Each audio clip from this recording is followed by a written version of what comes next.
ಅವರು ನಮ್ಮ ದೇಶವನ್ನು ಇನ್ನಷ್ಟು ಲೂಟಿ ಮಾಡೋದ್ರ ಜೊತೆಗೆ ಅವರು ಹಡಗಿನಲ್ಲಿ ತುಂಬಿಕೊಂಡೋದ್ರು ನಮ್ಮ ಸಂಪತ್ತನ್ನು. ಸ್ವಾತಂತ್ರ್ಯ ಬಂದಾಗ ನಮಗೆ ಉಳಿದಿದ್ದು ಏನು ಹೊತ್ಕೊಂಡು ಹೋಗೋಕ್ಕಾಗೋದೇ ಇಲ್ಲ ಅಂಥದ್ದು ಮಾತ್ರ ಒಂದಷ್ಟು ಫಲವತ್ತಾದ ಭೂಮಿ, ಖನಿಜ ಸಂಪತ್ತು, ನದಿಗಳು ಈ ರೀತಿಯಲ್ಲಿ ಉಳ್ಕೊಂಡಿತ್ತು. ಆಗ ನಮ್ಮ ಜನಸಂಖ್ಯೆ ಇದ್ದಿದ್ದು 40 ಕೋಟಿ ಮಾತ್ರ. ಇವತ್ತು 144 ಕೋಟಿ ಆಗಿದೆ. ಈ ಉಳಿದಿರ್ತಕ್ಕಂಥ ಭೂಮಿಯನ್ನು, ನದಿಗಳನ್ನು ಉಳಿಸ್ಕೊಂಡು ಬದುಕೋಣ ಅಂತಂದರೆ ಅದನ್ನು ಕೂಡ ಒಂದು ಹೋಗ್ತಾ ಇದೆ.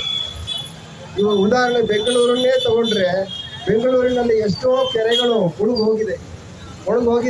ಅಲ್ಲಿ ಅಪಾರ್ಟ್ಮೆಂಟ್ಗಳನ್ನು ಕಟ್ಟಿದ್ದಾರೆ. ಈ ರೀತಿಯಲ್ಲಿ ಹೋದರೆ ಕುಡಿಯುವ ನೀರಿಗೆ ಕೂಡ ನಾವು ಹಾಹಾಕಾರವನ್ನು ಪಡಬೇಕಾಗುತ್ತೆ. ಇಂಥ ಒಂದು ಸ್ಥಿತಿಯಲ್ಲಿ ನಾವಿದ್ದೇವೆ. ಈ ಒಂದು ಸ್ಥಿತಿಯಿಂದ ನಾವು ಹೊರಬರತಕ್ಕಂಥ ಪ್ರಯತ್ನವನ್ನು ನಾವು ಮಾಡಬೇಕಾಗಿದೆ. ಈ ದೃಷ್ಟಿಯಲ್ಲಿ ಸರ್ಕಾರವು ರಕ್ಷತಿ ಕೇಂದ್ರ ಕೆಲಸವನ್ನು ಮಾಡ್ತಾ ಇದೆ. ನಮ್ಮ ದೇಶದಲ್ಲಿ ಇಷ್ಟೊಂದು ಬುದ್ಧಿಜೀವಿಗಳಿದ್ದೂ ಕೂಡ ಪ್ರಜಾಪ್ರಭುತ್ವ ಸರ್ಕಾರಕ್ಕೆ ಹೊರೆ ಅಂತ ಹೇಳ್ತಕ್ಕಂಥ ಒಂದು ಧೈರ್ಯವನ್ನು, ಬುದ್ಧಿವಂತಿಕೆಯನ್ನು ಅಥವಾ ಒಂದು ತಾಕತ್ತನ್ನು ತೋರಿಸಲಿಲ್ಲ ಯಾರು. ಬೇಕಾದಷ್ಟು ಅರ್ಥಶಾಸ್ತ್ರಜ್ಞರು, ಆರ್ಥಿಕ ತಜ್ಞರು ಇದ್ದೂ ಕೂಡ ಯಾರೂ ಕೂಡ ಹೇಳಿಲ್ಲ. ಅದಕ್ಕೆ ಯಾವ ರೀತಿಯಾದಂಥ ಬುದ್ಧಿವಂತಿಕೆಯೂ ಬೇಕಾಗಿಲ್ಲ. ಕುಗ್ರಾಮದಲ್ಲಿರ್ತಕ್ಕಂಥ